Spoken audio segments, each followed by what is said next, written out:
All right. Hello, everybody. Welcome. My name is Rowan Neufeld. I'm the events coordinator for McNally Robinson Booksellers in Saskatoon.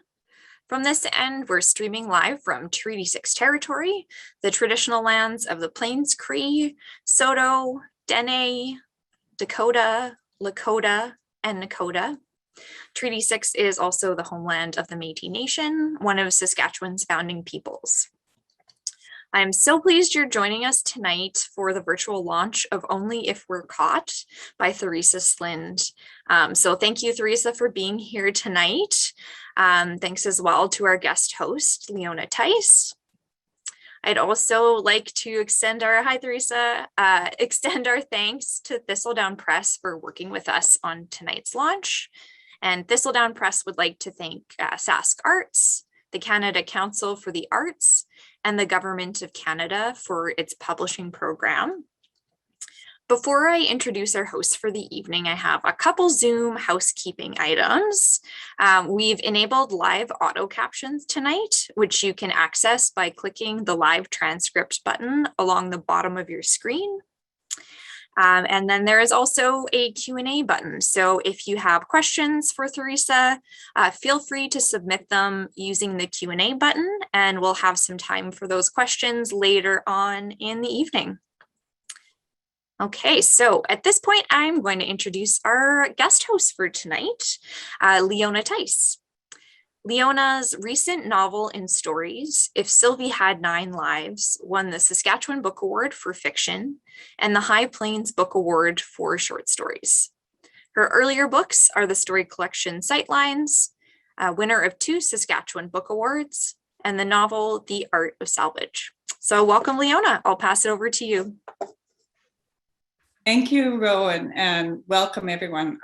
It's my pleasure to be here tonight in conversation with Theressa Slind to talk about this fantastic, stellar collection of short stories and to listen to her read from them. Just a few minutes, just a few words about how the evening is going to go before we get started with those readings and conversation. The first part of the evening, Theressa and I are going to have some conversation, and she'll read some selections from the collection. And then at the end, we will get to some questions that we hope the audience will be writing into the Q&A box. And it helps us keep track if you put your comments in the chat box, please, and your questions in the Q&A box. And we do welcome your questions, so type them in at any time and we'll try to get to them before the end, or at least some of them. I have some questions. I'm so curious about so many things about Theressa's writing process and how she came to these stories. It was welcome news to me when I found out that Thistledown was publishing this collection. I had known for some time that in addition to being a librarian, Theressa was also writing short stories. And a couple of years ago, I started to see them show up in magazines like the New Quarterly and the Malahat Review. And they were so smart and original and layered, and I wanted to read more. So now I have more.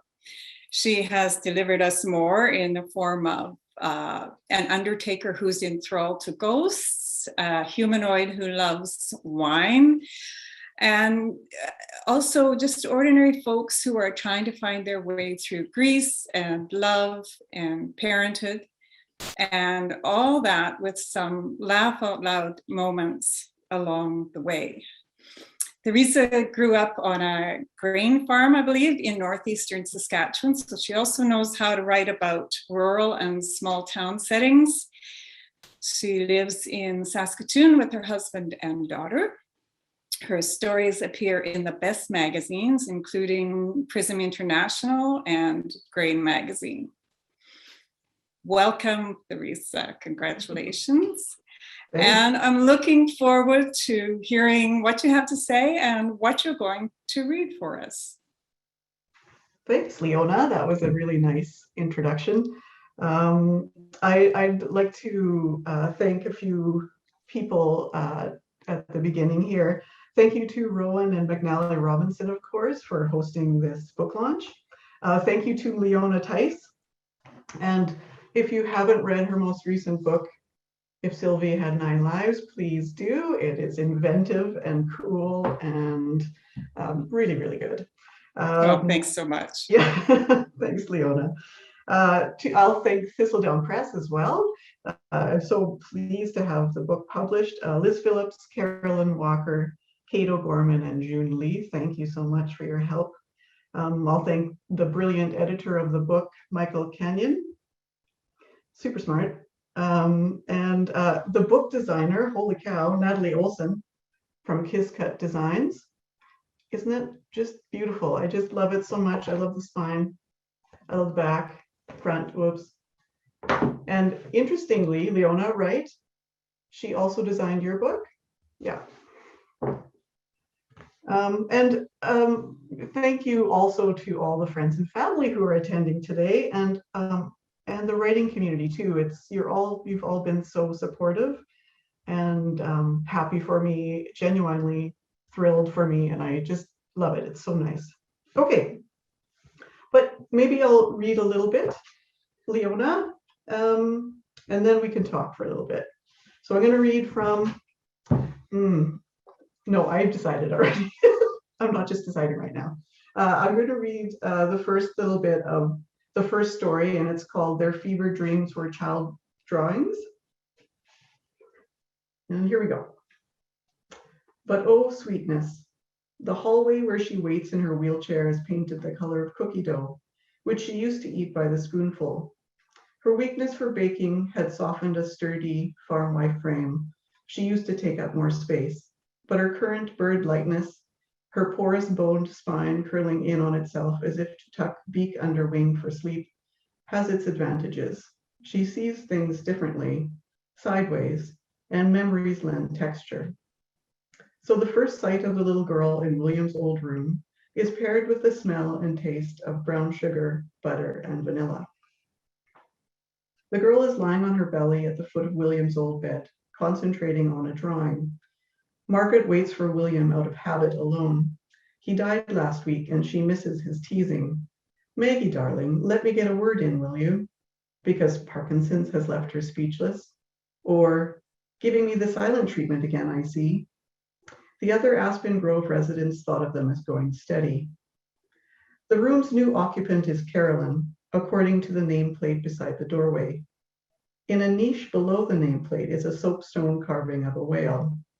William called it his personality niche, and only last week it was bursting with tamer pieces from his collection of 17th century Japanese erotica.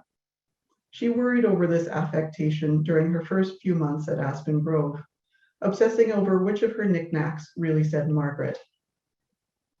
She gave up after watching her temporary neighbor's rotating display of gewgaws. Her personality niche is one anonymous crypt for one dead fly. The girl looks up at her and trails snot along her sleeve. She has dark hair and pillow fuzz braids and big brown eyes. How old would she be? Margaret waves. The girl holds up 4 fingers and says, actually 4.5. Having reached her 93rd year, Margaret is not surprised. This is how it is now, is her reaction to everything from cell phones to the accountant's neck tattoo to telepathic children. What's that, Piper? A woman's voice from deeper in the room, hidden from view. Piper as a proper name is unfamiliar to Margaret, but she likes it. Girl Piper, Sandpiper, Pied Piper, Icing Piper, sweetness. I wasn't talking to you, Mama. Girl Piper wriggles into a cross-legged position. I was talking to Margaret. Piper points. Mama pokes her head around the doorway, offers a rigid smile. We'll let Nana sleep, says Mama to Piper. Nice to let Caroline sleep, thinks Margaret. There are good and natural reasons for their collective fatigue. Practice for the big sleep, for one. Mama, what's the big sleep? It sounds more fun than my little sleeps. Quit talking, silly Piper. Let's find a playground. Yay. Piper bunny hops out of the room and holds onto the wheelchair. You're funny, she whispers. Margaret cups her ear, trapping the child's warm breath, as sideways she watches the pair leave. Who is this Piper? Compensation for losing William? life's answer for overstaying its welcome. I know it's miserable, Margaret. Here, take this. Now quit whining. She lifts her bird legs off their footrests and lets her heavy white sneakers drop to the floor with a squeak. She paddles away, gliding along the shimmering polished floor as silent as a swan, or maybe a duck or goose. Mustn't let life's gifts go to one's head. I'll leave that there for now. Thanks, Theresa. That's the first story, a great story and a great title, by the way. Their fever dreams were child drawings, right?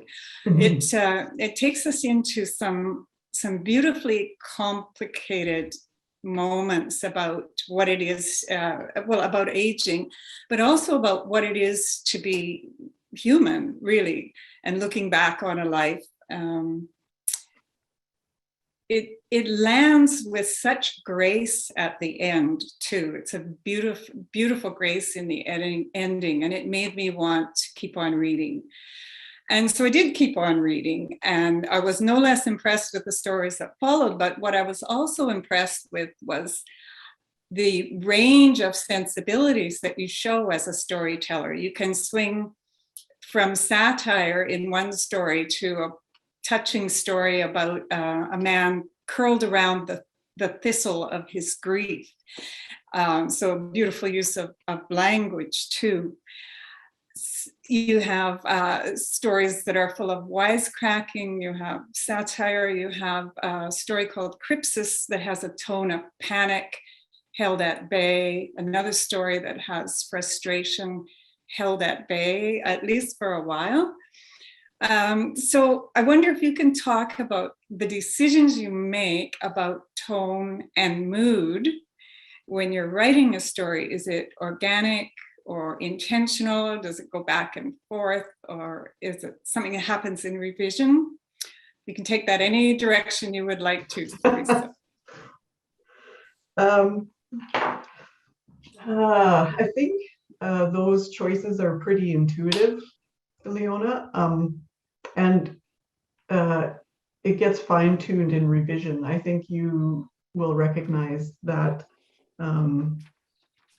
as well. The revision process is so important.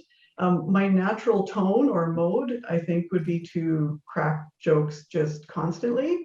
And so that doesn't necessarily make for a good story. So I have to throw a few more or other elements in there. I think the tone in the book ranges from, the tones in the book range from like humorous, I wrote them down here, humorous, pessimistic, sarcastic, melancholic, curious, wild, sensitive, just to get an idea of thinking about tone. And I realized that those descriptors kind of describe me or how I think about myself. And so it's interesting how I think in that way, tone is quite, it follows me and what I do and what I think, actually. I don't know, it seems pretty intuitive. And in terms of the order of the stories, like tone leading from one to the other, I don't have a good sense of how that works yet. I had help putting them in the right order from Michael Kenyon, the editor. And the first story I had is the same, but my original order was, I tried to, variety was my central concept, and that didn't work out very well. So Michael helped me put them in an order that I think is like, it just seemed to flow after he suggested it. I made one more suggestion of changing one story and moving it somewhere else, and he liked that. And then it just worked. And I have to think more about that, Leona, in the future, because indeed I felt the tone is quite intuitive. What if it's working for you? Yeah, well, exactly. Yeah, I guess. There. Is that a good answer, Leona? Is that enough? It's a great answer. I have a follow-up question. Okay. Do you ever get partway through a story and realize that its tone is getting away on you? It's not how you want it to sound? Oh my goodness, yes, yes. Yes, absolutely. That happens all the time. And often it's where I start out quite jokey, and then it just gets frivolous and silly. And that's not what I want at all. Uh-huh. That's not what I like to read necessarily. I do love reading humorous fiction, but I like some depth there too. Sometimes I write a whole draft and the ending surprises me a little bit, and I have to, well, not sometimes, always the ending I find surprising because I don't have it worked out from start to finish when I start. Mm-hmm. Words and concepts suggest new words and concepts and sentences. Yes. Yes. And so good. I end somewhere and suddenly I have to rework the whole beginning, middle, and almost end, right? So yeah. Well, it makes for a wonderful variety in the collection, and it really shows your range. Do you have a different story with a different tone that you'd like to read us something from now? Sure, thanks, Leona. I'll read from a story called Desire Lines, near the end.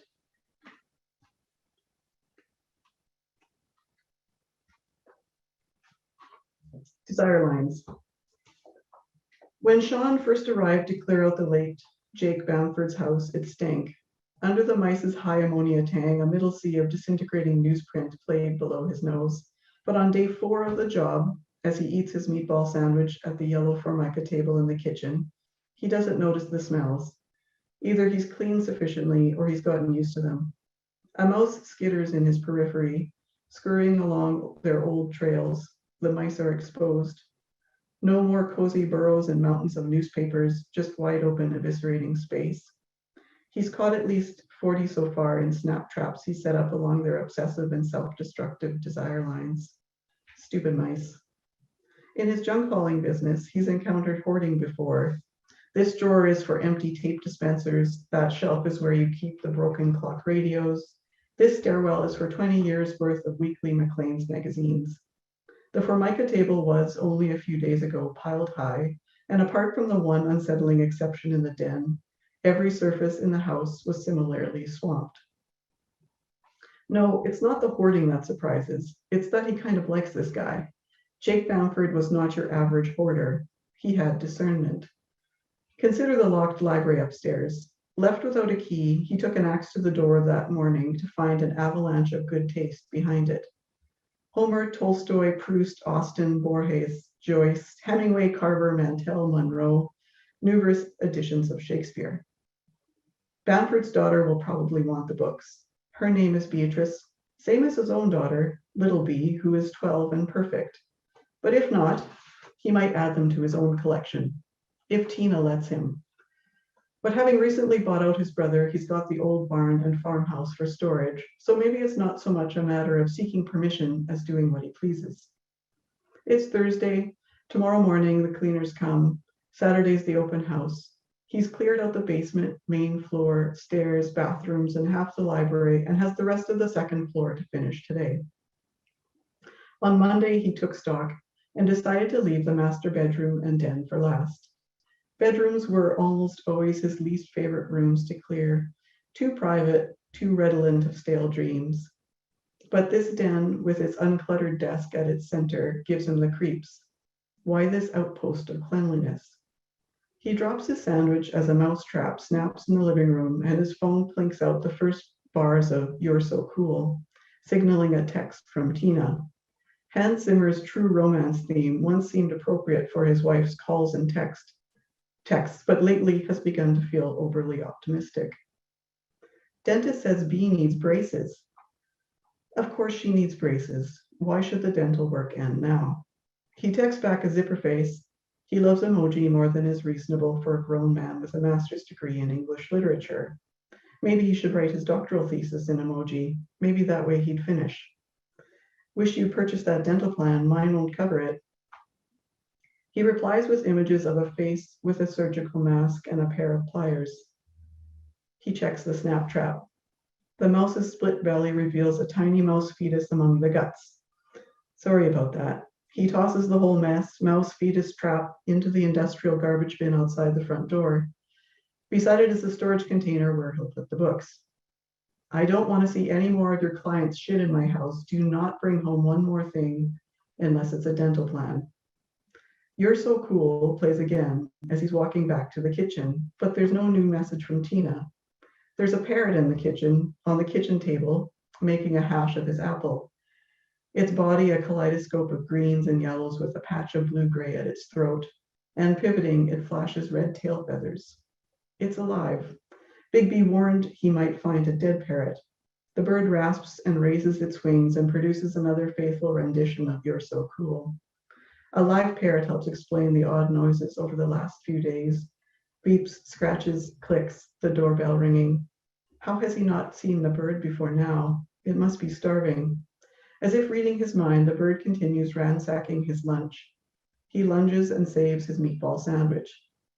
He records a voice memo on his phone. Protagonist owns pet parrot? His novel in progress features a writer/junk hauler who finds the dead body of his estranged brother in one of the houses he's emptying. The writer's afraid the police will think he murdered his brother given their fraught relationship, so he packs the body into a box and wheels him out of the house on a dolly, then drives out of town to their parents' farm and buries him under the barn. The rest of the plot is worked out in his head, more or less, but he needs a good foundation first. There's no point doing anything unless you're going to do it right. And his first chapter needs to be perfect. Complex character development, meaningful descriptive passages, realistic and propulsive dialogue, strong verbs, proper punctuation. That's where I'll leave it. It kind of, it seems like a lot of stuff happening, but it sets up the rest of the action in the story. A lot of action, or a lot of stuff happening for a story about a man alone in a house with a parrot. Boop, boop, boop. Thanks, Dee. There we go. Am I unmuted now? Mm-hmm. Thanks for that, Theressa. Desire Lines. That's another good title. That is a mind bender of a story. And by the time I finished it, I felt a little like I'd been taking a walk on a Mobius strip. And at the end, I was turned around and looking back at myself. One of the things that I really like about all of these stories is that they give the reader a lot of room to bring her own interpretations and meanings to what's going on the page. And to me, that's one of the marks of a good story. So I enjoyed that about all the stories. In this one, you've got your character, Sean. He's thinking about the dissertation that he never finished. And he says, he thinks, and this time he's going to have another go at the dissertation, and this time he's going to pin meaning to the ground and hold it there, even if it kicks and writhes.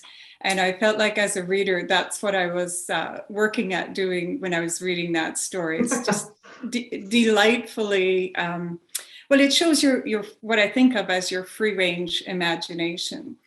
And the reason I say free range imagination is in one of your stories, another very imaginative story, Crypsis, there's a reference to raising free range children.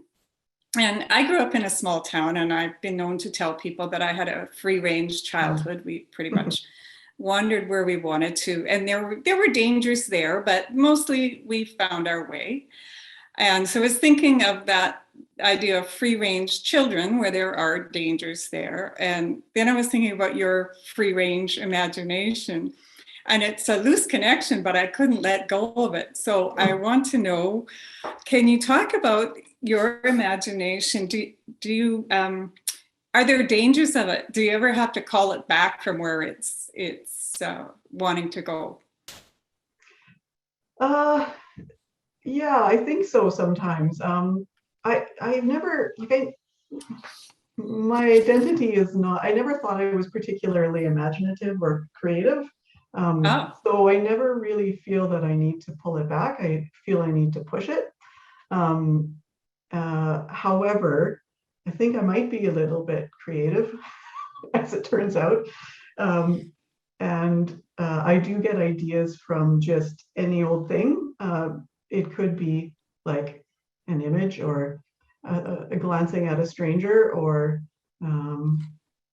something I read, a word. It really can be anything. And so that can become a bit overwhelming. So knowing where to start or which one to choose can be trying for me. Sometimes I just force two ideas together, and then that's really fun because you have to make them work as a story, and it's a puzzle, and a really nice challenge. That kind of thinking suits my ruminative brain. It gives me a healthy outlet for that sort of rumination, which can be bad, but when you're working on a creative puzzle, it's really helpful. Yeah, free range. I'm glad you like that, Leona, because I definitely had that that experience as a child growing up on a farm. yeah.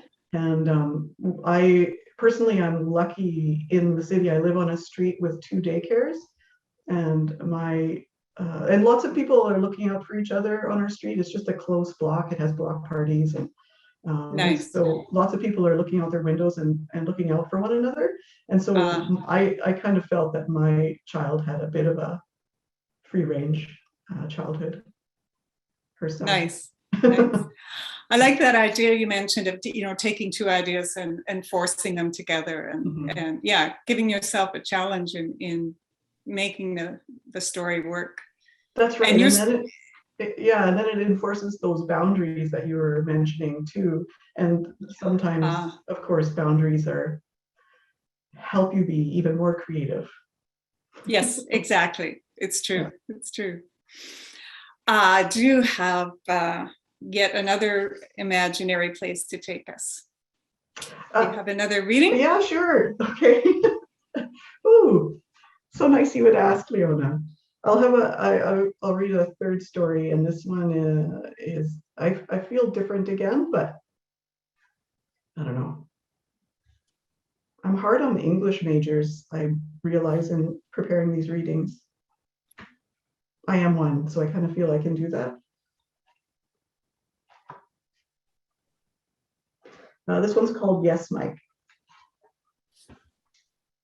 You should be department head, said Ashley. Don't let Jason get it. Apply already. Mike said he'd rather eat glass. He leaned against the kitchen counter in the break room, sipping coffee they'd helped themselves to, even though they didn't pay into coffee club. Jason organized coffee club, and everyone knew the department head position was his to lose.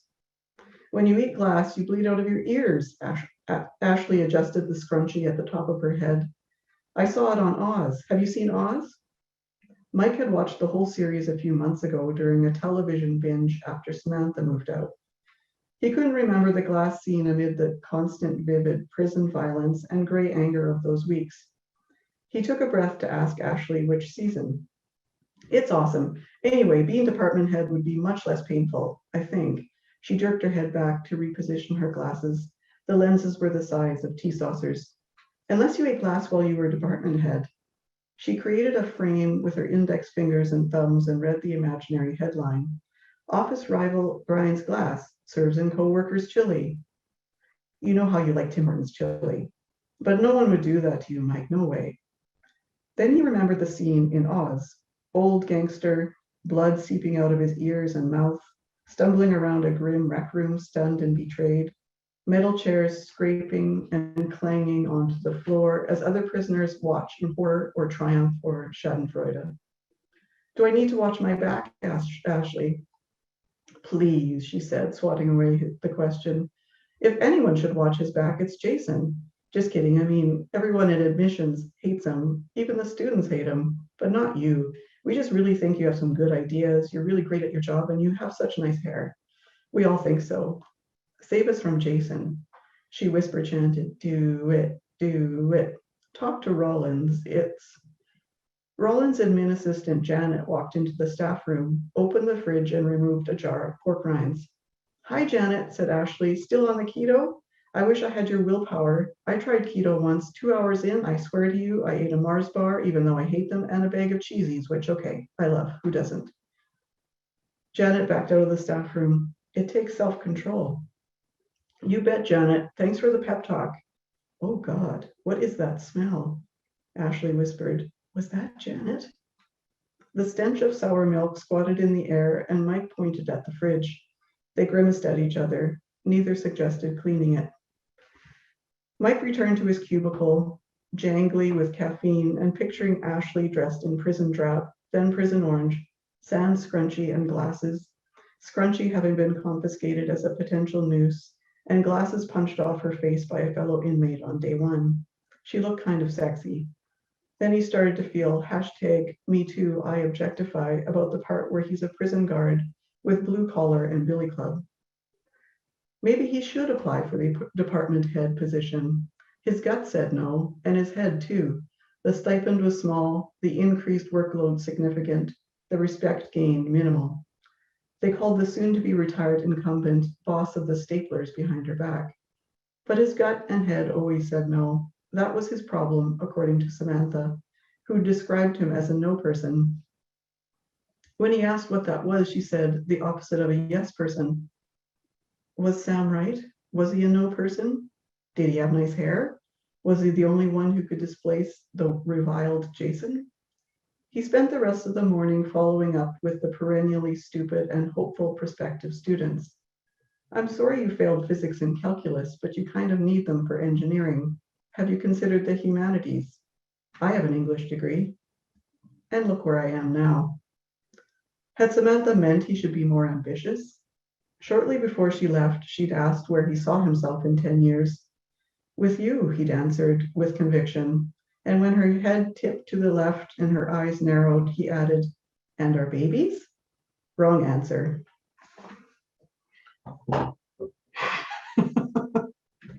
Hard on English majors, yes. No, well, I am. Thanks for that, Theresa. I love a good skewering of office life. So and I enjoy satire. Within the frame of satire, though, that story also deals with very serious things like self-doubt. And it's called Yes, Mike. And I'm not quite sure how to say that when I'm talking about the title, because when I first saw the title, I read it as if it had a comma. Yes, Mike. And you don't have to get very far into the story before you realize that it means something else. It means, yes, Mike, as opposed to no, Mike, the no man or the yes man. And I like the way the story deals with that. It makes me think about titles and readers' reactions to titles, and again brings up the title of the book for me, Only If We're Caught. Because a similar thing happened to me when I saw the title of the book, because I was thinking of Only If We're Caught in the sense that we used to think of it in childhood or, okay, even adolescence, where it's only wrong if you get caught. You're trying to get away with something. And then it was delightful when I came across it in the text itself, and it kind of upended my expectation of what that meant. So can you talk a little bit about titles and what they do for a story and for a book, and how you came across the title for this collection? The friends in my writing group will know I'm notoriously bad at titles. But I work because of that, because I'm very bad at it. I work really hard to do it right. The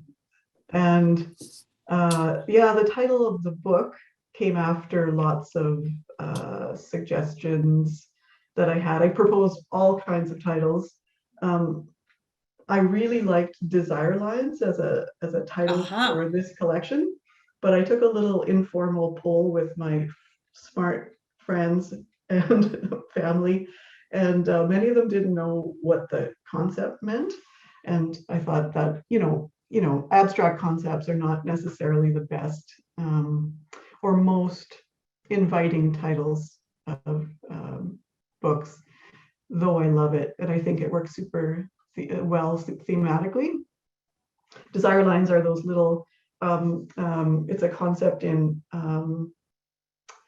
landscape architecture where, for example, in parks, when you see the beaten path made by people because they go just where exactly they want to go rather than taking the paved paths. Anyway, that's a desire line. It's what people do naturally, and it breaks the rules a little bit, and it's a solution to a problem. The problem being the path is too long. Anyway, that one failed for a few reasons, but I really liked it thematically, and I thought the phrase "only if we're caught," it does show up in the story Crypsis, and it's quite literal there, isn't it, Leona? It's the how do I explain it? It comes from a jackrabbit. It's the narrative voice is the jackrabbit, or the character is putting on this narrative voice of the jackrabbit. Anyway, and it's quite literal there, but I thought it worked in the similar way as the concept desire line. So people making up their own rules or creating solutions to problems, kind of in isolation,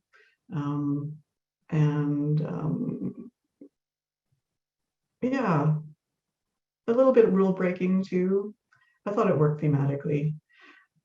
But yeah, titles don't come very easily to me, Leona. I took a poll then. I thought of this one and then I asked my writing group friends, and this one won hands down. So. Well, I can see why you were attracted to desire lines thematically, especially after the way you've explained it. But I do think "Only If We're Caught" is a genius title that makes people reach for the book, because it wakes up an idea in people's minds, and it seems to go with some of the sensibilities that are evident in the book. So yeah. Well, I have a lot of other questions I would love to ask you, but we do have some in the Q&A box from people who've tuned in to listen to this, and so I would like to have a look at those. I haven't read them, so I'll just read the first one off the screen to you. This is from Joan Soggy. Theresa, I wonder where you get your story ideas. A character you know, an incident you observe. These all have question marks after them. A dream, something or someone you just glimpse in passing. Yes, Joan, all those things. It's a good list, actually. Yes, of course, people I know make it into my stories, not very literally very often, but of course, people influence me. That's just the way it is. Sorry. Try not to steal their stories, but anyway. Let's see, incident you observe, absolutely. I wonder if I can think of one in this collection. I have a story with, it's called Enforcer, and it's set in a small town, and it's about a hockey enforcer and his sister. And what started that story was my father-in-law is a musician, and we were at a small town dance, and I saw this. It's great people watching at these places, right? And I saw this guy who was wearing a really baggy suit and terrible tie and cowboy boots, and he had a tooth missing, and he looked super rough, but he looked like he was really trying to dress up and have a fresh start. So I made up a whole story about this person I never talked to and have no idea about him at all. Anyway, yes, a dream. Yes, I have a story I want to write about a dream, but I have to work on that one some more. Dreams, you can't just retell dreams. I don't think, in my opinion, unless I guess you could do some sort of surrealist tale, but anyway, I don't think that would be the way I'd go. But I could see dreams kickstarting stories for sure. Does that answer the question? That's a good answer. Yeah, gives us a lot more insight into how that process works for you. Yeah. D. Hobsbawm Smith says, "Hi Theresa, congratulations. Can you please talk about your writing group and the role it has played in your work?" Good question. Yeah, I can't. For me, having a writing group was just the most important thing for getting me started writing. For one thing, I got invited into a writing group, and a good friend of mine kind of made me. She has a forceful personality, and she, I would say, made me join. And then that was good, because sometimes I need a little bit of a kick in the pants. And my writing group has kind of morphed over time, and I have kind of two different writing groups, and they look a little bit different. My one little tiny writing group that we meet every Saturday at City Perks. We're at a point now where we encourage each other and cheer each other on. And it's more, we do read each other's work as well and comment on it, but mostly it's the moral support. And then I have another writing group that came out of the class I took with the short story writing class I took with Guy Vanderhaeg. And it was such a really great class, and great students in it. And a few of us still meet and talk about writing. Yeah, super important. Yeah, deadlines and moral support, right? Yeah. So Dave Margoshes asks, who are your writing heroines and heroes? Guy Vanderhaeg he's a great writer, and he's one of my heroes. But George Saunders is probably my favorite writer of all time. One of the stories in this collection, I wanted to write a story like George Saunders' Victory Lap. I don't know if anyone's familiar. Oh yeah. It's just the best. Like, it's the best story. It's so good. And mine has turned out nothing like it, because of course I'm not George Saunders, but he's probably the tippity top for me. I just discovered Kevin Barry from. Oh yeah. Have you read any Kevin Barry? He's fantastic. Oh, Night Boat to Tangiers, is that Kevin Barry? No. Yeah, and I haven't read his novels. I've read the collections of short stories, and oh man, he is just fantastic. Anyway, yeah. Yeah, Alice Munro. I mean, there's some obvious ones too. Alice Munro and Margaret Atwood are also great heroes, I would say. Yeah, writing heroes. Okay, good. Di Brandt says, are you mostly an urban writer or a small town or country writer? All three, Di. Oh, my sensibility probably is country. Those formative experiences. So even if my characters are quite urban, I always imagine them growing up in a rural area. Or that's the sensibility I bring to it. So there's a story about a woman who climbs Everest and has a midlife crisis on Everest. And in my mind, I'd never say it anywhere, but in my mind, she was from a farm originally. Many of us moved to the city. Maybe that's why I identified so much with so many of the people in these stories. Yeah, maybe. Let's see, we have Jim Drake. What is your process when you actually write? Not a small question. Jim, I sit down in my chair early in the morning, and that's when I write. Usually it's early in the morning.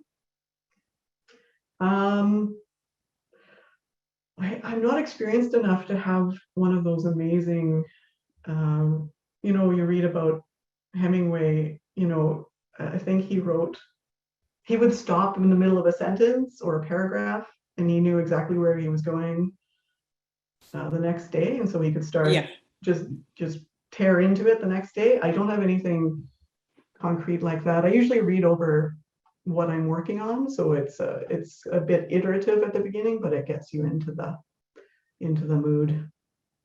I guess that would be my process, Jim.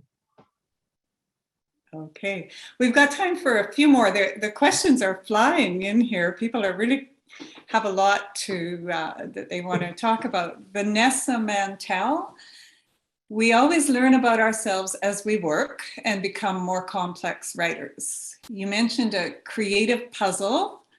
What was the largest, no, sorry, just a sec. What was the biggest puzzle you unlocked about yourself throughout your writing processes that was a surprise to you?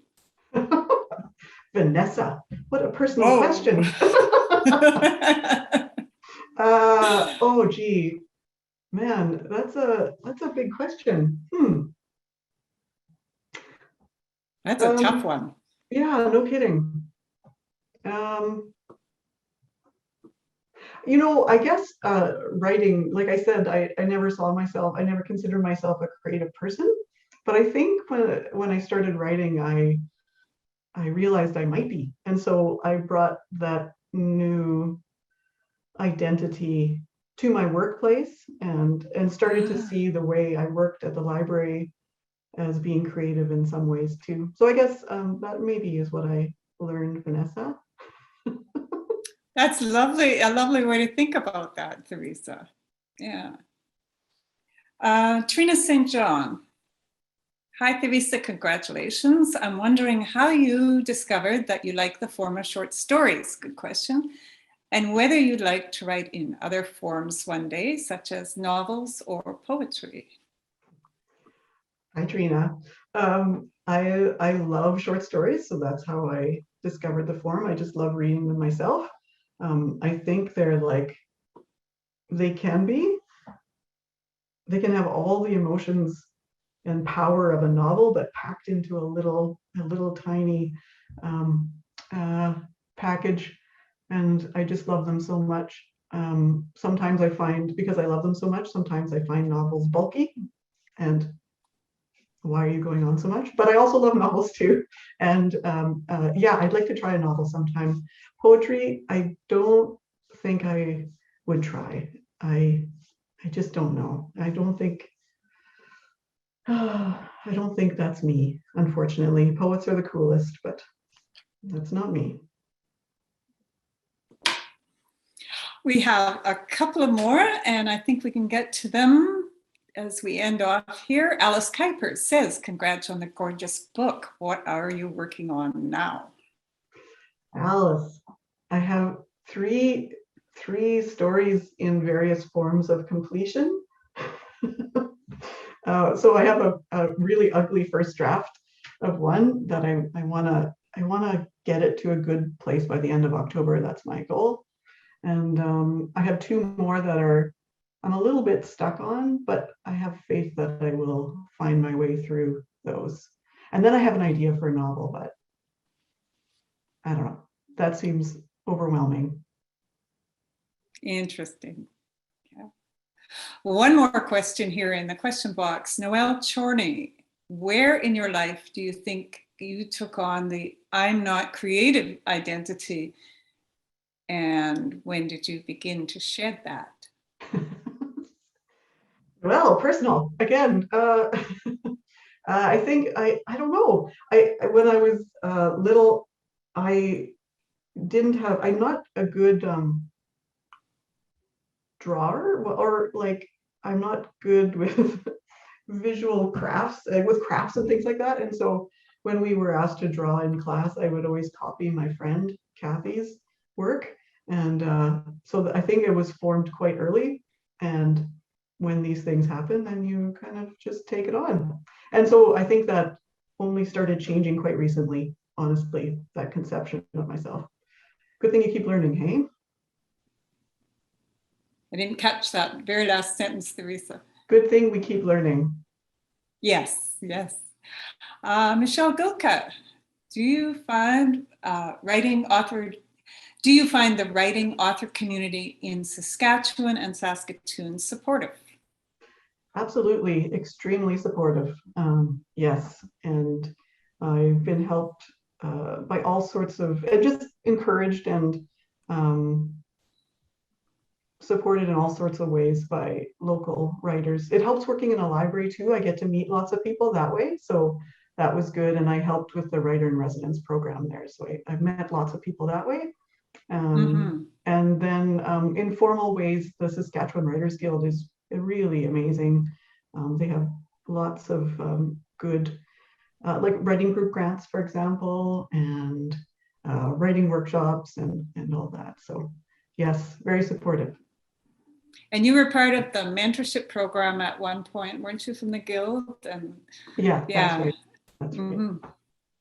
Yeah, Katie Edwards is asking, how do you find the energy to write after working all week? Well, Katie, it's the mornings. I can't write after in the evening. Some people do have that vigor after a day of work, but I don't. So I find it, I have good creative energy in the morning. So that's when I do it. And of course, I'm not uniformly productive at all times. So there's that too. I really admire people who can hold down a full-time job and produce as much creative work as you have. So congratulations on that.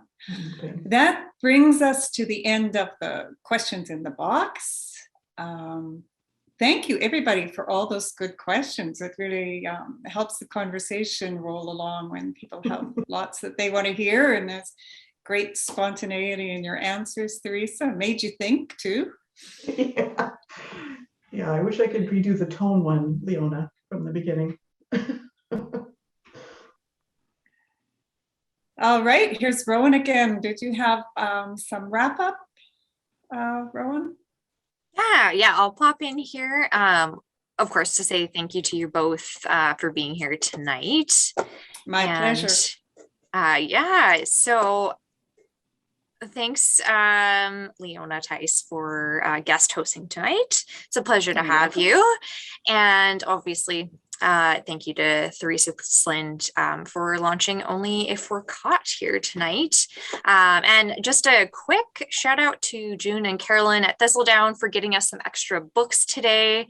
So if you do place an order for Only If We're Caught and it is sold out, it's because Theressa is very popular and we need more books stat. So we've got more on the way and we will get your order to you as soon as possible. And of course, you can purchase a copy of Only If We're Caught online at mcnallyrobinson.com, or you can give the store a call or just pop by.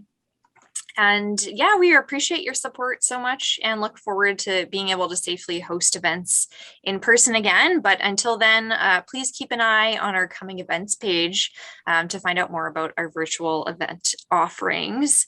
Maybe I'll pass it quickly back to you, Theresa, if you had anything else that you wanted to wrap up with.